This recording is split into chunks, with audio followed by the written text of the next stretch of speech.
Alors, bonjour tout le monde, ici Dan Murray pour une autre superbe journée de scalping aujourd'hui. Aujourd'hui, journée de scalping intense avec un 10 500 de profit. Donc, on va faire un tour de tout ça. Donc, on va commencer tout ça à l'instant. Donc, bienvenue à tous en passant. Pour ceux qui ne sont pas encore abonnés à ma chaîne, ne vous gênez pas de vous abonner dès maintenant puisque je donne des cours de bourse pour vous aider à arriver à faire ça éventuellement vous aussi. Donc, c'est le but de la chose. Tous mes cours sont gratuits sur YouTube. Ne vous gênez pas. Abonnez-vous dès maintenant. Commençons le market recap. Donc, aujourd'hui, mes chers amis, comme vous voyez, j'ai pas un compte à 500 000 ou quelque chose comme ça pour faire des profits astronomiques comme ça. Vous voyez à combien j'étais au début de la journée. Donc, 25 428. Ça, c'était mon total de la journée. Et on va regarder de quoi ça a l'air à la fin de la journée, qui était aujourd'hui, évidemment. 35 891. Donc, belle hausse, on se plaindra pas. Et ça a été quand même une superbe journée, beaucoup de scalps, comme je vais vous montrer sur le tableau, sur le graphique bientôt. On va essayer d'analyser un peu qu'est-ce que j'ai fait. Et c'est à peu près ça. Donc, très belle journée. Si vous regardez ici, j'ai fait 104 trades. On les analysera peut-être pas tous, mais on va regarder un petit peu la stratégie derrière tout ça sur une action qui pour moi est parfaite pour le trading, parfaite pour le scalping. Donc, on va regarder ça et vous en ferez ce que vous voulez, mais quand même, étude lentement mais sûrement. Euh, Avec cette vidéo-là, pour vous, ça va vous aider à comprendre bien des choses. Donc, on passe à notre petit graphique de maintenant. Mais avant cela, on va vous remettre en contexte un petit peu. Ce n'est pas les chiffres de ce matin, mais les chiffres ce matin ressemblaient un peu à ça. On avait 3-4 actions qui étaient au-dessus du 100%. On en avait une qui était 400%, ça n'avait aucun sens. Et tout explosait. Donc là, on arrive le matin. On s'ouvre les yeux et on voit ça. On ne comprend pas tout ce qui se passe, donc on commence à analyser. Donc là, on va regarder un petit peu. Vous allez le voir, aujourd'hui, c'était le secteur énergie. Euh, le secteur énergie, ça fait partie des secteurs que c'est même pas quelque chose que je focus en tant que tel. Quand le secteur est en ébullition, c'est le genre de choses que l'on voit. Vous pourrez aller voir, par exemple, une de mes formations sur dannymurraytrader.com. Euh, Profiter du secteur cannabis, c'est un petit peu la même chose. C'est on jase d'un secteur et cette formation-là est applicable pour tous les autres secteurs. Et là, ce que l'on voit présentement, c'est que le secteur énergie est en ébullition et en explosion totale. OK? Il y a beaucoup d'énergie là-dedans. Et les technologies sur l'énergie, en tout cas, il y a un petit peu de tout. C'est pas un secteur que je tiens à l'œil, c'est pas des actions que j'ai à l'œil, et peu importe. Moi, j'arrive le matin et je regarde les gains du jour, et les gains du jour se retrouvent dans le secteur énergie. Donc, on sait ça, on sait que le secteur probablement est en feu, donc ça sera à focuser parce qu'il risque d'avoir beaucoup d'opportunités là-dedans, et ce n'est qu'un premier mouvement. Donc, le premier mouvement, souvent quand le secteur décolle, c'est le genre de mouvement qu'il y a. Ça ne vaut rien, ça ne vaut rien, ça ne vaut rien. Et boum, on a une grosse explosion. Pourquoi qu'on a cette explosion-là? Parce qu'il y a un changement d'attitude dans ce secteur-là. Peu importe les raisons en arrière de tout ça, il y a un changement d'attitude. On s'en va plus vers des énergies renouvelables, par exemple, ou des choses comme ça. Et là, tout le secteur des énergies renouvelables va se mettre à exploser. Mais peu importe. Là, on voit ça le matin. Première chose qu'on voit, on voit les pourcentages. Qu'est-ce qu'on va trader? Moi, c'est pas compliqué. Tout ce qui est en haut de 1 $, j'élimine. Donc, si vous regardez ici, euh, on élimine le 4,17, 2,47, 8,90. Oh, on a JE. La première action qui apparaît à peu près dans le tableau, était peut-être pas au numéro 4, était peut-être peu importe, mais je tombe sur cette action-là qui est en bas d'1 $. Pourquoi en bas d'1 $? Ben, vous verrez tout ça dans la superbe entrevue avec Samu qui s'en vient pour vous dans les prochaines semaines.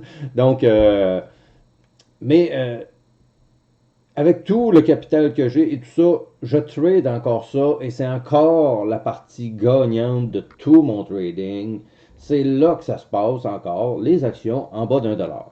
Donc, vous pouvez vous acharner sur des low float et tout ça, mais souvent, on va arriver, on va faire, oui, un bon mouvement, on va en faire un mauvais, mais les mauvais sont plus mauvais que dans les actions en bas de 1 dollar. En bas de 1 dollar, c'est quoi l'avantage? C'est que notre risque est mieux géré que les actions au-dessus de 1 dollar. Donc, moi, je focus. On voit le JE ici. J'avais quelques actions. J'avais peut-être 3-4 actions. On avait celle-là, OEG, que j'ai regardé aussi. Qu'est-ce qu'il y avait d'autre? C'est à peu près ça pour l'instant. Donc, un paquet de choses comme ça qui est intéressante. Euh, donc là, moi, je me prépare à trader. J'ai même commencé en pré-market, mais ça ne va déjà pas bien. Donc, on va aller voir les graphiques à l'instant. Alors, nous voilà. Ce matin, ce que l'on voit, on va tout regarder ça ensemble. On va l'avoir. Ce que l'on voyait ce matin. Donc, on a eu un premier bull flag. Et on a eu un deuxième bull flag qui a explosé. On a eu le premier bull flag ici. Je n'étais pas debout. De toute façon, il était 6 heures du matin. On ne peut pas rien faire jusqu'à 7h30. Donc, on est à 7h30 ici. Pas trop de problème. On y va avec ça. Là, on voit ce graphique-là. C'est la frénésie. Moi, je pense que je me suis levé peut-être à quelle heure que j'étais debout? À environ 8 heures et quart que j'étais debout, donc ça fait déjà quelques minutes. Je suis arrivé, j'ai starté le live, il se passe pas grand-chose, et là, je me mets à scalper, mais ça va pas vraiment parce qu'on est dans un pullback. Donc, on en est là. Et là, bon, ça va être difficile d'analyser. Présentement, je suis en 5 minutes parce que j'ai trop fait de transactions, donc on va aller voir le graphique en 1 minute. Ça sera pas bien long. Donc, on a des fails, on a des bons coups. Les fails, les mauvais trades sont toujours meilleurs, sont toujours moins pires que les bons trades. Parce qu'un mauvais trade, c'est in-out tout de suite. Bon, on perd un 50, 100, 200 dollars. In-out bien vite, on perd presque rien. In-out bien vite, perd presque rien. Puis là, on se réessaye ici, puis on se réessaye là. Puis ça ne marche pas, ça ne marche pas. Puis genre, oh, là, peut-être un peu. Et là, à un certain moment, à l'ouverture, on est obligé de vendre encore. Et là, je suis rendu à environ peut-être moins 3, 4, 500, je ne m'en rappelle plus vraiment, mais peu importe. J'ai quelques centaines de dollars de perdus à travers tous ces trades-là. C'est pas la fin du monde, mais quand même, il faut que je fasse attention parce qu'il ne faut pas que je me plante comme ça 12 fois.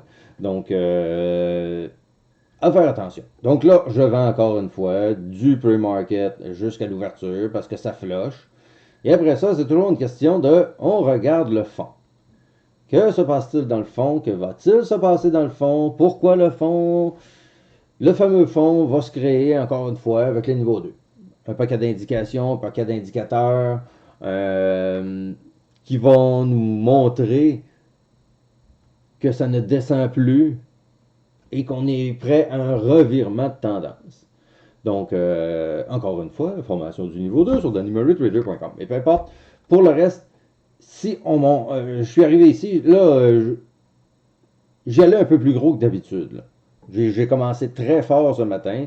Si vous regardez, je crois que j'ai fait 2 fois 12 000. En tout cas, je ne sais pas si tout est là. Mais peu importe. J'avais 25 000 actions rendues là. OK? Donc, j'ai mon 25 000 actions. Et là, ça décolle. Et là, on part. Et regardez ma vente qui a été à... J'ai commencé à vendre à 59,7. Et regardez toute la liste là, qui nous ont flushé. Donc, ça a été un trade d'environ 4800, je crois. Là, j'ai tout patché mes pertes de 3, 4, 500 dollars. Et j'étais à plus 4100 dollars environ. Pourquoi? Qu'est-ce qui est arrivé à ce point-là? Ça monte, ça monte, ça monte, ça monte, ça monte. Et à un certain moment, on voit un 500 000 arriver comme ask. Ce qui a fait que à la vue du 500 000, j'ai flushé l'action. Et c'est pour ça que j'ai eu un aussi bon point de vente. Et là, après ça, ça a été baisse et baisse. Là, on la regarde plus. J'ai fait déjà ma journée, à la limite pas loin de ma semaine. J'avais eu des pertes hier, malheureusement, qui étaient environ de 3000. Donc, ça patchait déjà toutes les pertes. Toutes mes pertes de toute ma journée, de catastrophique hier. J'ai failli vous faire une vidéo comment perdre 3000 en 15 minutes, mais j'ai décidé de vous faire une vidéo à la place, comment faire 10 500. Donc, c'était à peu près ça pour ça. Parce que oui, ça arrive des pertes. Les gens vont dire, ouais, mais là, ils montent juste ces bons coups, puis tout ça. Des mauvais coups, j'en ai rarement. Hier, c'était une journée difficile et j'ai voulu aller trop gros, trop vite, un stock que j'avais pas regardé. Il y avait un paquet d'erreurs. Un paquet d'erreurs. Il y a eu des raisons pourquoi j'ai perdu 3000. Puis j'ai perdu un 2000, 2500 là-dessus, presque en 30 minutes, même pas. Là. Ça allait pas si bien. C'est pas si mal que ça, sauf que un moment donné, je me suis mis à faire plein de niaiseries et je me suis ramassé dans le rouge. Donc, market recap d'hier. Mais tout ça pour vous dire, hier, c'était une journée catastrophe et ça faisait très, très, très longtemps que j'avais pas eu une perte aussi grosse que ça. Donc, comme toujours, le risque est géré. Une fois de temps en temps, on échappe une. Mais il ne faut pas se décourager parce que regardez qu'est-ce qui s'est passé aujourd'hui. Donc, plusieurs trades. Et là, après ça, bon, j'ai tout repris mes pertes d'hier et même plus. Donc là, ça va bien. Bibi est content. Après ça, qu'est-ce qui se passe? On regarde la baisse, la baisse, la baisse. Et là, je commence à regarder le fond. On regarde le fond. Et là, c'est plus haut, plus haut, plus haut. Achète, achète, achète. Tu sais, moi, quand j'achète ici, c'est parce que je me dis qu'il va partir là. Mais souvent, il ne part pas là. Donc, j'aime autant perdre 30, 40, 50 dollars, tant qu'à avoir le risque de me dire j'en perds 4, 500. C'est in, out, une perte, je la prends, on passe à autre chose. Puis là, après ça, c'est genre, oh, je pensais que ça allait crasher, mais ça n'a pas crashé. On est encore plus haut que tantôt.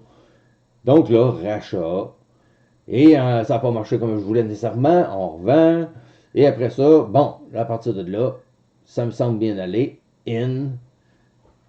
Puis là, n'oubliez pas, c'est un graphique en 5 minutes. Là. Donc, on va en avoir des trades. Là. Donc, in ici, out un peu plus haut, environ à, je sais pas, 2, 3, 400. Là. On va dire n'importe quel chiffre parce que ça n'a aucune importance. C'est juste pour vous montrer que j'achète en bas, on revend un peu plus haut. Après ça, oh, ça ne crash pas, rachète en bas, revend plus haut. On descend, ça ne crash pas, achète en bas, vend plus haut. Après ça, on a eu le super spike, le spike que j'étais déçu d'avoir manqué parce que c'est le spike que j'attendais. Donc, là, je suis là, puis je viens de le voir partir, puis genre, ah merde, j'ai vendu à plus peut-être 7, 8, 900, je sais pas. Et là, ça part encore beaucoup plus. Là, j'ai genre un peu déçu d'avoir vendu aussi bas que ça. Donc là, après ça, il y a une flush totale. Rachète en bas, revend en haut. C'est encore un 6, 7, 800 celui-là. Donc là, on remonte encore d'une coche. Après ça, déçu un peu d'avoir manqué le big move encore une fois. Et reflush. Donc, rachète en bas. Et tu sais, vous allez me dire, ah, c'est quoi rachète en bas, rachète en bas? C'est ce que je fais à semaine longue. C'est acheter un niveau 2. Vous vous demandez, là, ah, Danny Murray, il trade comment? Il regarde-tu le graphique? Il va-tu regarder le niveau 2? Comment il fonctionne au bout de la ligne? Ben, comment je fonctionne? Un graphique me dit, regarde le niveau 2. Si le graphique me dit rien, il me dit rien. Je vais passer à un autre stock, ou je vais attendre plus longtemps, ou je vais attendre une stabilité, ou je vais attendre quelque chose. Quand il n'y a rien, il n'y a rien. Mais souvent, quand je vais voir quelque chose, c'est le niveau 2 que je veux. C'est le graphique qui me dit, va voir le niveau 2, à ce niveau-là, risque d'arriver quelque chose. Et là, donc le graphique, je le regarde 5 secondes. C'est pas dur d'analyser un graphique. C'est vraiment facile d'analyser un graphique. Ce qui est difficile, c'est d'embarquer au bon moment, trouver les bons points d'entrée, les bons points de sortie et tout ça. Donc, le graphique, je le regarde, c'est certain. Je regarde un bull flag, je regarde n'importe quoi. On est en hausse, peu importe. Peu importe la façon que ça se fait, peu importe qu'est-ce que ça donne comme résultat. Donc, Le graphique, je le regarde, mais une fraction de seconde pour me dire, Danny va regarder le niveau 2. Et après ça, c'est un focus total sur le niveau 2. Je ne regarde plus le graphique. Je sais, par exemple, qu'à 65, c'est le point qu'il faut que j'entre. Puis à 64, c'est le point qu'il faut que je sorte. Puis là, on est à 64,2 puis 64,5. Puis, tu sais, bon, j'attends mes points, puis toute la quête. Puis, tu sais, c'est tout un travail de niveau 2. Ça n'a aucun rapport avec un graphique. Tu sais, mon travail est sur le niveau 2. Le graphique me dit, va focuser le niveau 2, puis va faire de l'argent sur le niveau 2. C'est ça qu'il me dit. Donc, moi, en regardant le niveau 2, tout ça, on les voit. Donc là, ici, ça descend. Je ne sais pas s'il y a eu des pertes là-dedans. Ici, à 65, vendu à 63. Petite perte ici, parce que là, c'était in dans bas, ça bougeait tellement vite. En tout cas, j'ai eu une petite perte. Ici, probablement une deuxième aussi, 63. À 63, ça, c'était un 0. Après ça, on avait un 59 qui n'a pas donné grand-chose. Qu'est-ce qui s'est passé, 59? 58, ça a été une petite perte encore. Donc ça, c'est du 12 500. Je vais à coup de 12 500 actions. J'ai monté ça à un minimum. Je peux vous dire que j'en étais pas là avant. J'en étais pas là, v'là 6 mois. V'là 6 mois, j'avais encore de la misère à acheter 5000 actions.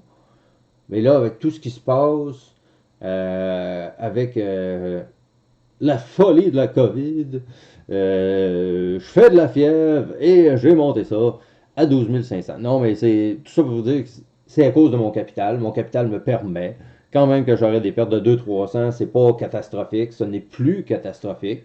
Parce que quand on a, par exemple, 20 000 ben, on ne peut pas se permettre d'avoir 100 transactions à moins 300. Mais quand on a 500 000 ça ne change pas grand-chose de perdre 1000, 1500, 2000. Donc, là, c'est sûr qu'il ne faut pas répéter l'expérience pendant 50 jours en ligne, mais quand même, ça vous donne une petite idée. Donc là, tout ça mis ensemble fait que, oui, je peux enfin trader à l'aise, avec des petites pertes. Les petites pertes, c'est du 100 à 250 environ, que c'est géré. Puis des fois, comme je vous dis, celle-là, je l'ai fini à zéro. Puis, tu sais, quand c'est zéro, on s'en fout, là. J'aime mieux finir à zéro que finir à moins 300. Puis 0 équivaut à plus 300 si tu n'as pas de moins 300. Donc, même si tu ne fais pas de trade, des fois, tu peux être gagnant. Comme par exemple ces temps-ci, Exo, ACB et tout ça qui descendent et qui descendent et qui descendent. Je ne fais pas de trade. Je ne fais que voir des rabais de plus en plus. Ça baisse, ça me coûte moins cher, ça me coûte moins cher pour la même quantité. C'est ça, donc, tu sais, un trader, c'est pas juste de trader. Des fois, le meilleur trade, c'est de ne pas trader. Des fois, ton meilleur trade de la journée, c'est de vendre à zéro. Parce qu'il a descendu de 5000 après. Donc, à ne pas oublier. Et, tu sais, vous vous demandez peut-être là comment que je file après une journée ou peu importe, ça ne change rien à ma vie. Mais, quand je commence la journée à, par exemple, moins 1500, et que toute la journée, je remonte mon 1500 à la fin de la journée, même si je suis à zéro, ça va extrêmement bien. Je suis de retour en position à mon maximum, prêt à profiter de la journée de demain. Qui va me donner quoi? Je ne le sais pas. Donc, on ne le sait jamais. Mais ça encore là, aujourd'hui, tu sais, il ne s'est rien passé pendant peut-être les 3 dernières semaines que c'était vraiment emmerdant la bourse, il ne se passait rien et c'était plate. Et moi, ça a été 2-3 semaines en dents de scie, ça a monté un peu, pas tant que ça et tout ça. Donc, au bout de la ligne, là, c'est pas négligeable là, tout ce qui se passe en une journée. Donc, tant que tu es là et que tu es focus, tu peux faire de l'argent. Quand tu vas te décourager et que tu vas t'en aller, dès que tu seras plus là, tu ne pourras plus en faire. T'sais? Donc, pour moi, ma job, c'est d'être présent. Ma job, c'est de détecter une opportunité de temps en temps. T'sais? Aujourd'hui, on avait cette opportunité-là. J'ai profité de cette opportunité-là et c'est tout. Pas plus compliqué que ça. On passe à autre chose. C'est ça du scalping. Et je suis pas en train de passer 30 minutes. Donc, on va continuer un certain stock. Ah, 2 petites secondes. Bon, j'ai sûrement pas fini de trader, les amis. Encore une fois, vous voyez, on baisse, on baisse, on baisse. Je suis pas là. Je suis pas là tout le long. Et tout d'un coup, oh, Danny Murray arrive. Pourquoi Danny Murray arrive? Un fond ici, un fond là. Oh, un fond qui a voulu casser, un crash, pas de crash. Il a voulu crasher, mais il n'a pas été capable.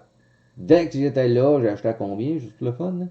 50,3. Donc, c'est à ce niveau-là ici, là, au début de la barre verte. Là. Pour finir à vendre à quoi? À 51. Bon, faites un 125 là-dessus. Après ça, on attend. Oh, ça descend. Je suis pas là, je suis pas là. Oh, grosse mèche. On va focuser. Bon, des fois, il y a des trades qui marchent pas, là. Donc, ici, 49,27. Qu'est-ce que j'ai fait? 48,44. Donc, peut-être un 100$ de perte. Après ça, même chose. Crash, pas de crash. Rachète. 47,5. Pourquoi 47,5? C'est ici, directement, là, sur le support. Tu sais, c'est ça, avoir du focus. Du focus, c'est on est là, on la transige activement. Il faut focuser. Qu'est-ce qui fait que je suis capable d'avoir des bonnes entrées comme ça? Le niveau 2. Le fameux emmerdant niveau 2. Si tu n'as pas de niveau 2 chez ton broker, demande-toi pas pourquoi tu ne gagnes pas en scalping, tu sais, ou en trading. C'est peut-être plus compliqué de gagner. C'est plus payant, mais c'est plus compliqué. Donc, c'est pas du scalping. Mais si tu veux faire du scalping, c'est clair que tu n'as pas le choix d'avoir le niveau 2. Donc, encore là, in ici, à 47,5, vend à 49,5, donc 250. Je rachète dans le crash, pas de crash, 50. On revend à 54,6, peut-être 40$, quelque chose comme ça. On est plus loin parce que là, moi, pas fini, hein? Pas fini, les amis, pas fini. Donc, à un certain moment, j'étais presque certain que c'était terminé, que ça allait crasher. Mais pas de crash, on repart, on rachète. On arrive dans le fond, on achète. On arrive dans le fond, on achète. On arrive dans le fond, on achète. Tu sais, c'est toujours. On fait ça vite, là. 49,47, 50, tu sais. J'aime mieux presque rien faire que perdre je sais pas combien. On arrive ici, 48, 20 à 50, un 250$. Ici, probablement un fail. Encore une fois, c'est toujours, on est dans le bas, j'arrive. On monte un peu, out, parce que j'ai des doutes, je ne sais pas tout ce qui va se passer. Ah, plus de doutes. In, out. Ça descend, mais ça descend pas. In, out. Mais ça change rien. Et, vas-tu finir cette journée de trading-là? Tu sais, est-ce que je suis en train d'acheter ici, là? Ou ici, ou ici, ou ici, ou ici, ou ici, ou ici, ou ici, ou là, ou là?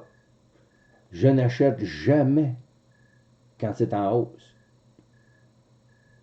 J'achète ce qui est en baisse dans une action à la hausse. Donc, c'est différent. Donc, il y a certains moves qu'on manque. Ici, pour moi, c'était fini. Il passe de 62 à 50. Je pensais que c'était vraiment fini. Après ça, bon, il a fini par m'exciter. In, out, j'ai probablement niaisé dans ce coin-là. Je ne sais pas ce qui s'est passé comme trade. 58 à 58, même pas. Ensuite de cela, on avait le 56 à 56, un beau gros zéro. L'after hour arrive, mes chers amis. Donc, on va jaser un petit peu d'after hour dès maintenant. Maintenant, on va parler un petit peu d'after hour. J'en ai déjà parlé dans d'autres vidéos et c'est encore le cas aujourd'hui et encore plus dans des secteurs en explosion comme ça. Ça arrive souvent en after hour. Donc, l'after hour est à regarder. Cette action-là, moi j'appelle ça plus une action. L'action ne veut pas mourir. Donc, à toutes les fois qu'on essaie de baisser, on baisse pas tant que ça et ça se met à remonter. Donc là, on s'est maintenu là, à une moyenne peut-être de 55 toute la journée. Donc, c'était peut-être du 85 ou 90%, quelque chose comme ça. Et là, on voit qu'il ne veut pas baisser. T'sais. À toutes les fois, on arrive ici, là, on a eu tout un crash. Et non, on a presque tout remonté.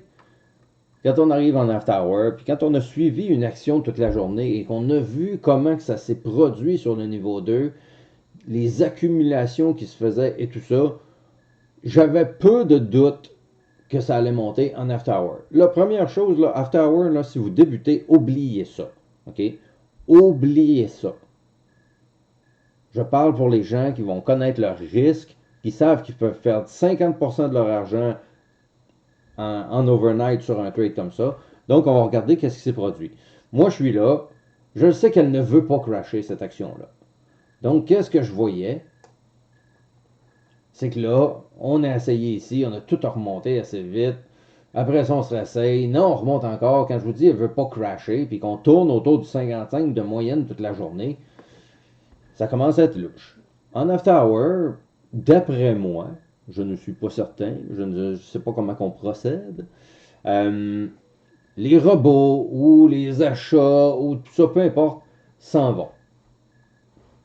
Là, le marché est livré à lui-même pour quelques instants pour voir si cette action-là va crasher ou qu'est-ce qui va se passer avec cette action-là. Donc, il y a cette partie-là qu'il faut regarder. Et on sait, puis je l'ai vu tellement de fois, là. Justement, comme on voit ici, là, on est parti, on avait closé à peu près à 56, on est descendu jusqu'à 48, là, plus bas que presque toute la journée, là. Donc, on était rendu assez bas, là, assez bas. Mais finalement, on arrive encore une fois, et j'ai acheté à 49 bien pile, mon fameux 12 500. On s'en fout. Donc là, après ça, on attend un peu. C'est encore la même chose. Si on redescend, je vais probablement finir par flusher. Si j'ai confiance, je vais garder plus. Donc, on va essayer d'agrandir le petit graphique. Donc, j'ai acheté ici à 49 et là, je me suis tanné. Donc, j'ai vendu à 52,35, mais j'étais à 54.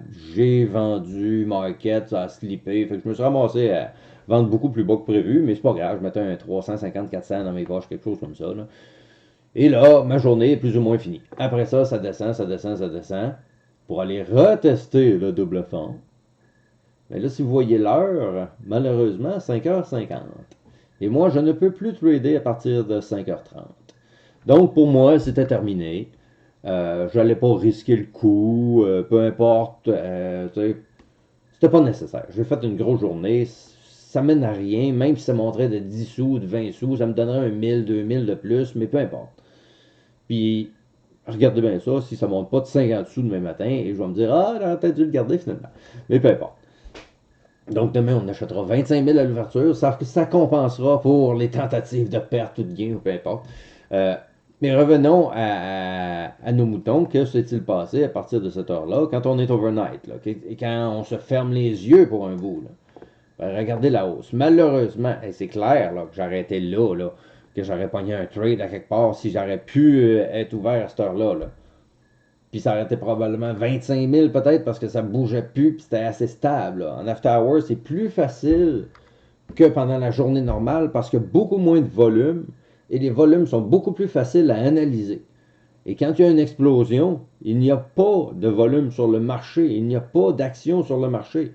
Donc, faire monter de 25 sous est beaucoup plus facile en after hour parce que ça va te prendre, par exemple, 25 millions d'actions pour faire tout monter ça, ou même pas. Dans ce cas-là, ici, on est passé de 52 à 63 avec environ 1 million d'actions.